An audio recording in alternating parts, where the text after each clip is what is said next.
socialisme, le communisme, le marxisme.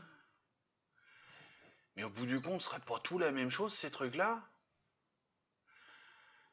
Et j'ai cru voir qu'on en avait encore un ou deux derrière. On va peut-être pas les faire, si c'est pour répéter toujours la même chose. Je sais pas. Vous me direz ça. On attaque?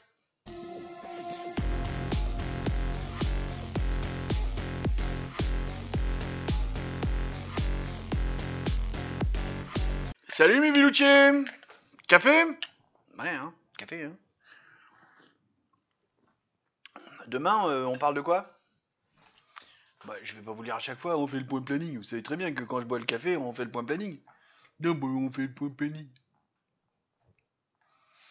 Demain épisode 110. On fait un petit truc de politique, on va parler des institutions de la République française. Je crois qu'hier, je vous ai fait un plan... ouais, je vous en dis pas plus. Alors le problème, c'est parce que... Pour vous, c'est hier, mais pour moi, c'était il y a 1 heure. J'ai fini le... C'est ça. Oh là là. Ce truc sur le nucléaire, j'ai bien aimé le faire, mais je sais pas, à la fin, j'avais du mal. Ça s'est peut-être ressenti à l'image. J'avais un petit peu de mal, c'était compliqué. Bon, donc demain, les institutions politiques, les institutions de la République française. Ouais, non, on voit ça demain. Demain, c'est c'est le pilote, quoi. C'est l'espèce d'introduction, quoi, de... Voilà, on va parler aussi, on va commencer par tripoter le gouvernement, mais voilà, on va avoir les choses dans la globalité avant de faire les épisodes. Cloc, cloc, cloc. Hein, comme on fait pour la taxe, comme on fait pour le mot, comme on fait pour tout ça. Et après-demain, taxe. Ah bah tiens. Ah bah comme ça, oui, on aura les institutions et le lendemain, la taxe, chaque semaine. Je n'ai pas fait gaffe. Bon, on va faire avec, hein. TVA. On parle de la TVA après-demain. Hein, comme je vous ai dit, d'où ça vient, pourquoi, à quoi ça sert, qu'est-ce que c'est censé financer. C'est très théorique, hein. On va être très théorique. On fera peut-être un petit peu de mauvais esprit pour voir comment on est passé de la théorie à l'espèce de pratique bizarre qu'ils nous ont fait. Mais ça sera que dans du mauvais esprit. Bon, allez, on va se palucher le marxisme. Le bout d'histoire du félin GPT non binaire est assez long. Mais je crois que ça va être l'essentiel de la vidéo. On n'a plus grand chose à dire maintenant. Allez, c'est parti. Salut tout le monde. Il y avait marqué faire un bonjour sympa pour les gens. Parce que entre socialisme, communisme et maintenant marxisme, je sais pas comment intégrer le truc, comment lancer le truc, comment introduire le truc. Alors, on pourrait me dire, c'est couillon, parce que t'aurais dû faire le marxisme au début, vu que c'est à découler des deux autres. Oui, s'il y en a qui me disent ça, je vais vous dire d'accord, vous avez entièrement raison. J'ai pas... C'est pas que j'ai pas réfléchi, c'est je sais pas. J'ai pas d'explication. Voilà. Sans plus attendre, notre félin GPT non-binaire préféré va nous donner la définition du marxisme. Vas-y, ma grande. Le marxisme est une doctrine politique qui repose sur l'analyse des luttes des classes sociales et la critique du capitalisme. Il prône l'abolition des classes sociales par la suppression de la propriété privée, des moyens de production et la prise de pouvoir par le prolétariat, c'est-à-dire la classe ouvrière. Le marxisme vise à instaurer une société sans classe ni État, où les moyens de production seraient collectivement détenus pour atteindre une égalité économique et sociale totale. Ensuite, tu nous donnes beaucoup d'histoires, comme ça. On enchaîne direct. On va pas... Voilà, on parle après. Vas-y, ma grande. Le marxisme est une doctrine développée au milieu du XIXe siècle par Karl Marx et Friedrich Engels, principalement à travers des ouvrages tels que Le Manifeste du Parti communiste 1848 et Le Capital 1867. Cette pensée est une analyse critique du capitalisme basée sur la théorie des luttes des classes entre la bourgeoisie, propriétaire de moyens de production, et le prolétariat, classe ouvrière exploitée. Le marxisme prédit que le capitalisme mènera à son propre effondrement à cause de ses contradictions internes, provoquant notamment une révolution ouvrière qui instaurera une société communiste sans classe ni État. Ce système reposerait sur la collectivisation des moyens de production et l'abolition de la propriété privée. Le marxisme a rapidement influencé les mouvements ouvriers à travers l'Europe. Au XXe siècle, la doctrine a inspiré des révolutions, notamment la révolution russe de 1917, qui a donné naissance au premier État socialiste dirigé par le parti bolchevique sous la direction de Vladimir Lénine. Le marxisme a ensuite évolué, donnant naissance à différentes interprétations, comme le marxisme-léninisme, au nom du communisme soviétique, le trotskisme ou le maoïsme. Le marxisme a marqué profondément l'histoire politique du XXe siècle, influençant des mouvements révolutionnaires dans le monde entier, de l'Europe de l'Est à l'Asie, en passant par l'Amérique latine. Bien que les régimes communistes aient décliné après la chute de l'URSS en 1991, le marxisme reste une idéologie importante, notamment au sein de certains partis politiques et mouvements d'extrême gauche qui continuent de lutter contre les inégalités sociales et économiques. Merci la grande, c'est très sympa. Tu reviens la semaine prochaine pour le prochain mot, hein, je compte sur toi. Et ben du coup, je te le donne de suite, comme ça, et puis on le dit pas aux autres, comme ça, tu prépares le truc et on leur fait la surprise la semaine prochaine. Tu nous prépares ton petit exposé, comme d'habitude. Ce sera l'athéisme. Enfin, la laïcité. Un truc qui mélange les deux. Ça te va?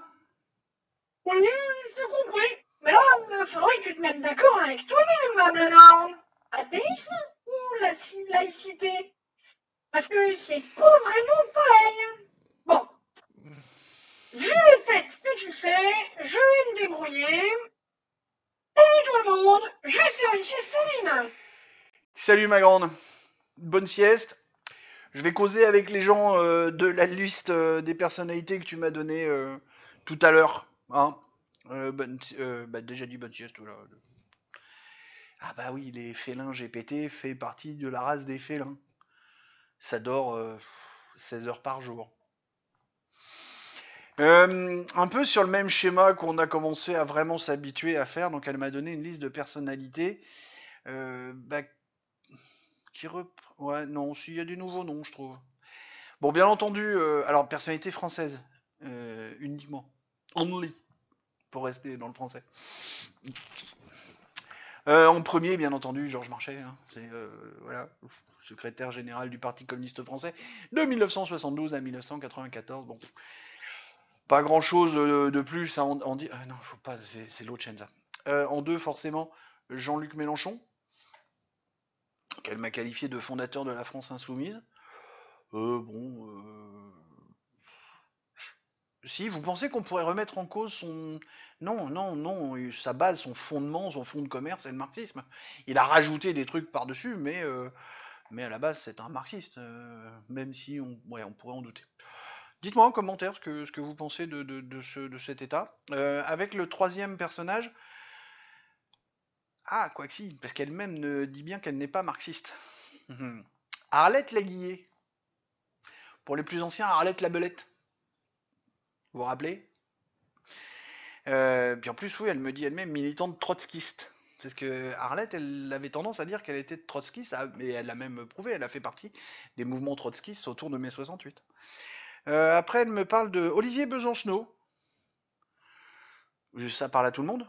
Le mec qui était avant Philippe Poutou. Vous savez, des Poutous, mais pas Philippe. Bah avant, c'était Olivier Besancenot. Mais là, on pouvait pas faire des Besancenot, mais pas Olivier, parce que ça veut rien dire. J'ai été surpris avec son cinquième personnage, Marie-Georges Buffet. Est-ce qu'il y a quelqu'un qui sait, qui se rappelle vraiment de qui... Alors, les plus jeunes, entre guillemets, je vous pardonne. Genre, entre guillemets, parce que la formule est mal choisie. Quoique, remarque, secrétaire national du PCF de 2001 à 2010, c'est pas si vieux que ça, en fait. C'est juste elle qui est vieille. Oh, pardon. Ouais, moi je l'aimais bien, Marie-Georges. Je l'aimais bien. Bon, c'est une communiste, hein, ça valait pas Georges Marchais, hein. Mais, je sais pas, entre elle et Roussel, mon cœur balance. Puis elle a pas parlé de Roussel, par exemple, tu vois. Roussel, selon elle, c'est un vrai communiste, c'est pas un marxiste. Alors que Marie-Georges, elle est... Bien qu'elle ait modernisé le PCF, Marie-Georges Buffet constitue voilà, ce principe de fond. Bon, voilà, ça vous va Dites-moi, racontez-moi. Comme toujours, on échange, c'est important.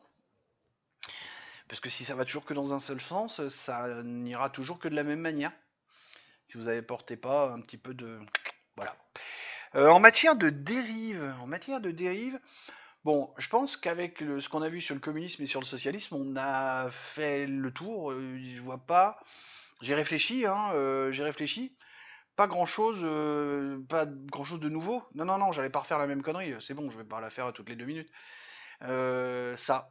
Par contre, je pense, les nouveaux viewers, hein. Mais tout d'abord, bienvenue à vous. Bienvenue dans la communauté d'Ablanor. Si vous voulez faire les choses bien, si vous débarquez ici juste parce que c'est le mot marxisme qui vous a fait titiller, qui vous a titillé, putain, je commence à être fatigué, j'en suis ça fait 6 heures que je tourne. Je vous prie d'accepter mes plus humbles excuses.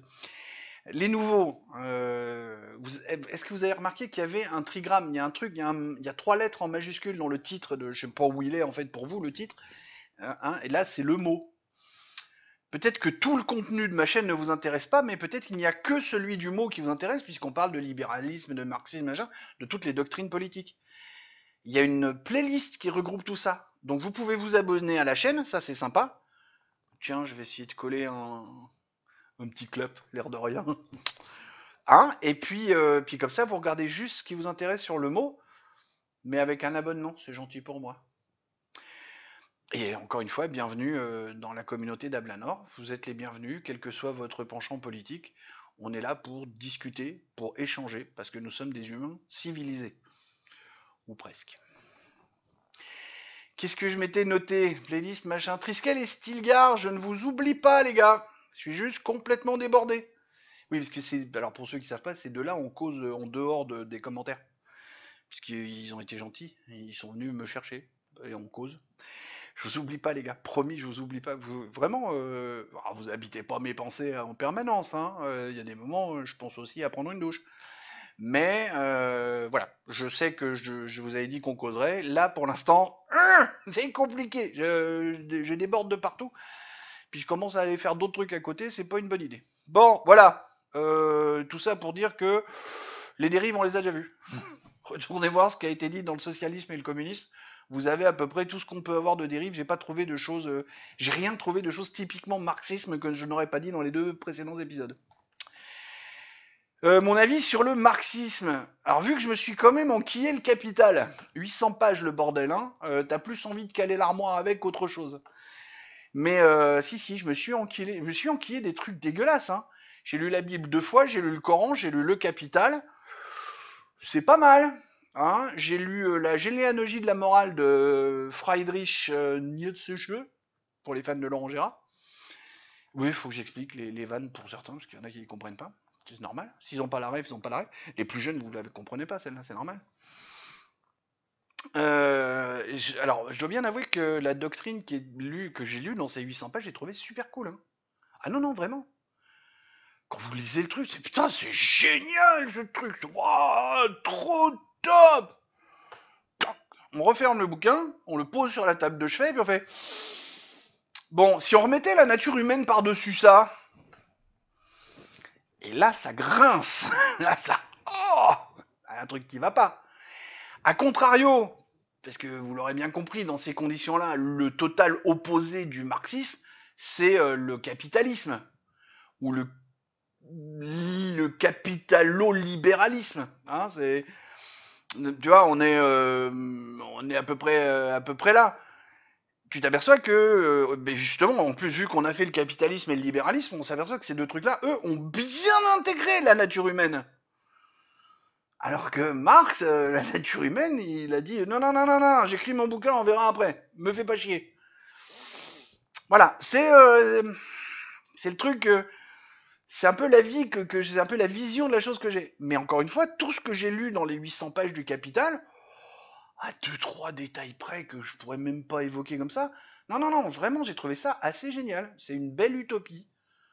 C'est comme on dit, quand je serai grand, je voudrais aller vivre en théorie, parce qu'en théorie, tout se passe bien. On en parlera dans certains épisodes du jeu, parce qu'il y a des endroits où je suis partisan de mettre une dose de marxisme, ou de communisme, de socialo-communisme. Hein. On le voit un peu comme un ensemble hein, maintenant. Mais oui, il y a certains enjeux, certains points stratégiques sur lesquels je voudrais mettre plutôt ça pour la gestion d'un État. Parce que je reste convaincu que la gestion d'un État, c'est un patchwork de toutes ces doctrines, qu'il ne faut jamais s'enquiller dans un seul truc. Hein, mon Steph Poto, les extrêmes sont dangereux, tu me l'as redit l'autre jour. Et j'ai beau être un mec extrême un peu dans la vie, un machin, à faire des trucs dans tous les sens, si, moi-même je sais que les extrêmes sont dangereux. Qu'est-ce que je m'étais noté de vous raconter? Parce que je vais faire un parallèle avec Aldous Huxley. Il n'est pas évident à prononcer ce prénom quand on n'est pas anglo-saxon. Aldous, je sais pas trop. Bon, Huxley, ça va, mais Aldous, bon, bref, vous aurez compris. Non, si, vous comprenez de qui je parle. 1984, d'accord. Ce qui est très intéressant. Alors, 1984, moi, celui-là, je l'ai pas lu. J'ai lu Fahrenheit 451 et j'ai lu Le meilleur des mondes. Je me suis arrêté à 2 tiers, je crois. Si, c'est ça, le meilleur des mondes. Non, pardon, 1984, je l'ai lu à 2 tiers. Fahrenheit 451, je l'ai lu en entier, et c'est Le meilleur des mondes que j'ai pas lu. Mais j'ai lu des fiches de lecture dessus, des machins, et il y a même récemment Béatrice Rosen qui en a fait une belle fiche de lecture sous forme de vidéo. Tiens, je vais essayer de vous la mettre en machin. En plus, elle est jolie cette fille à regarder, donc du coup, tu l'écoutes. Enfin bref, il y a tout va. Il faut bien se rappeler que Huxley a écrit ce bouquin, Le meilleur des mondes, en 1931. D'accord. Donc 1931, l'URSS existait déjà. La crise de 29, BAM T'es vraiment plein dans les effets de la crise de 29. Et Marx, lui, avait écrit son bouquin, hein, comme on l'a dit, 1867. Hein, donc on ose imaginer que Huxley avait lu Le Capital avant d'écrire Le meilleur des mondes.